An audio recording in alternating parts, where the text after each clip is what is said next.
Welcome back to Coin Sense and Nonsense. Today, it's yet another box of half dollars. So, let's see what's inside. They are circulated. I peeked through the holes on the other side, so I knew that. So, are there anything, or is there anything interesting here? Nothing's jumping out, but we'll check the other sides, group them into tens, and get into checking these rolls. So, more to come. Alright, we got everybody all kind of sectioned out here into groups of 10. The other thing significant or interesting is a 2018 ender. It's not an entire roll, I don't believe. I still have 2 darn boxes full of 2018s here, so, yeah. Don't know what I'm doing with those yet. But anyway, let's see what's inside these rolls. Alright, so after the first group of 10, I did that batch there. All I have are 3 2018 supposedly NIFCs. I've got a ton of them, and that's not even the ender. So, and the other thing is, my fingers smell like fast food. I bet these coins have already been searched by Larry the Legend and Tim Fosgate on mobile coins. I think so. Smells like fast food. So, Larry? Alright. Nothing to show for the second batch of 10 there, but I'm kind of hungry now. I don't know. I think maybe Larry and Tim stimulated the appetite there. I don't know if it's Noggles or Del Taco, Taco Bell, something. I don't know. I smell something. Alright, so the third batch of 10, all we got is an 06D. Guess we can go in for a little closer, kind of scraped up. 2011D.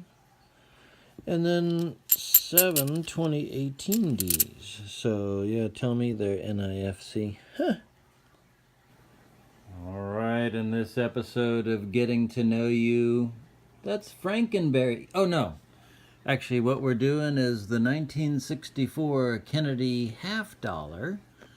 And what's interesting about this year is not only is it the first year of the new design due to the unfortunate assassination of John F. Kennedy, President Kennedy, but there are, I'll tell you in a minute here. Let's just go through everything.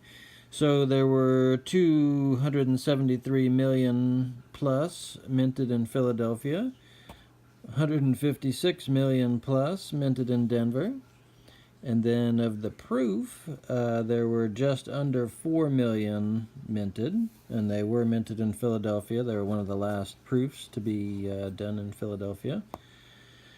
And what makes it interesting is there are several errors that can be detected. There's a double die obverse. Obverse is the front of the coin in both the Philadelphia and the Denver mints, and there's several different kinds, and I'll show you what to look for in a second. And then in 1964D, there's a repunch mint mark, and there's also several different ones of those. So we'll take a look at the 64D, and I'll show you what to look for there. So, let's check it out. Alright, and before we get into searching for how you look for the errors and stuff like that, let's take a look at, actually this is a mint set, and you can see I've got the P and the D. And this was the last year of a half dollar where the mint mark was on the reverse. So there you can see the D just to the left of the branch. So, like I say, after that, once the mint marks returned in 1968, they went to the front of the coin. So, and what you're looking for on these, like if you're looking for the DDO, double die obverse, there are several different ones. So if you look for doubling kind of in these letters here in trust, also in the 4 area. But there are different varieties. There are several different DDOs. So there's another one that involves in God or in the O or the GO. So usually if you're going to look for doubling on coins, the letters with the curves make it the easiest for you to look. So you, excuse me, you could be looking kind of in the inner curves here of the, like the G and the D and God, just to see if there's anything. So I do have one on the scope here. You can kind of, whoops, let's see if I can focus. So yeah, you can see if there was doubling, you'd probably notice it like in the U and the R, and We Trust. And same thing if the other varieties of the O might be doubled. So, but we don't have doubling, and this one is a no mint mark or a Philadelphia coin. So, whoops, let's unzoom it. So these are really cool mint sets, and they're in not bad shape, so I do like those. The other thing is there's a repunched mint mark to look for, and that's only obviously in the Denver, because you'd have to have a mint mark. And so for that one, you'd have to look also probably under the scope just to see. Let's see if we can do that here. I don't think it has it. You'd notice kind of 2 D's there.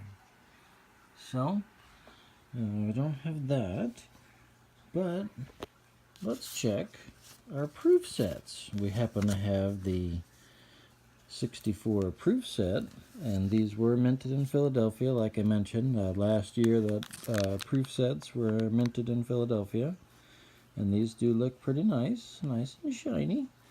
So again, just under 4 million of the proof sets. And what's cool about these, they do have an error also. They have something called the heavily accented hair. And we're going to check it out. And what's interesting is I actually have the variety. So you're really looking kind of in this area here. And I'll show you a cheater's method, how you can tell if you have one of these or not. But let's put this guy on the scope, and we shall check it out, and I'll tell you the tale here.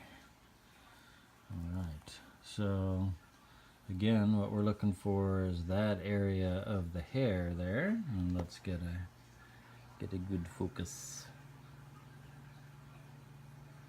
So yes, it's definitely heavily accented right there below the part, and so that's what you're looking for, but it's sometimes difficult to know if you have that or not.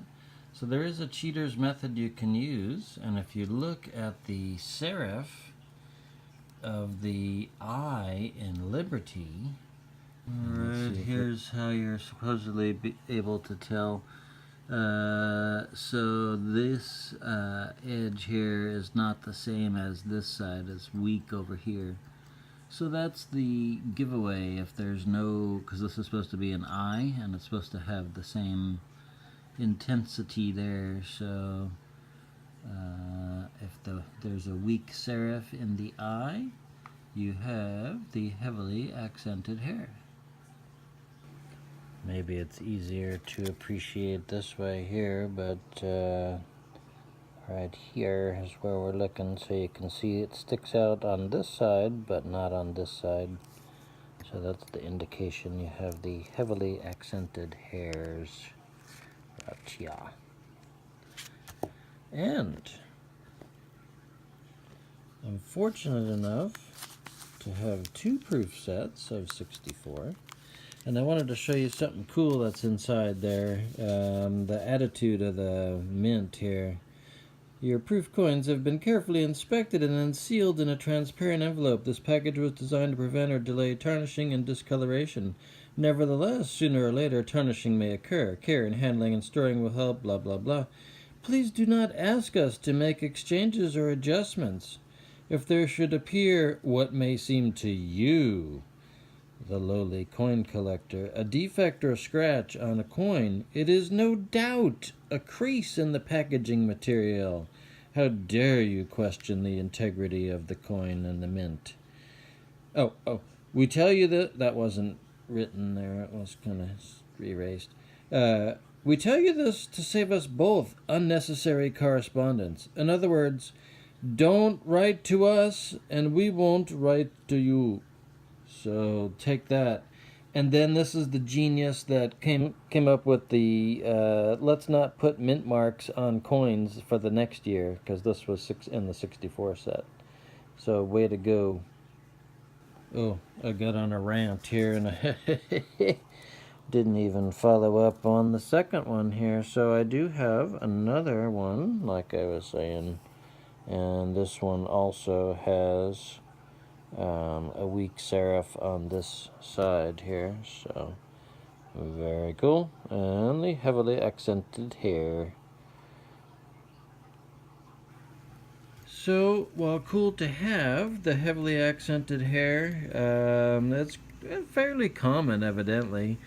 When I checked, there's over 9,000 certified by both like PCGS, NGC, all that. So in comparison, these guys have less than 100 combined, I think, of the double die. There's like 20-some certified of the P and the D of the double dies, and same with the repunched. So definitely more common to see that. Still, it's cool though. It's not every proof set, but it's kind of cool. So I hope you liked this Getting to Know You 1964 Kennedy half dollar. There was a lot to cover this time. Hopefully you guys didn't get bored and tune out. So anyway, thank you. Well, after 4 batches of 10, I got nothing to show here on the 4th batch. So let's do the 5th. Get on. Alright, let's see what we got here. The last group of 5, last group of 10, the 5th group of 10. So 2003 NIFC, it's a P with a ring of death, and then 3 more 2018s. So I would say this is the total for the box.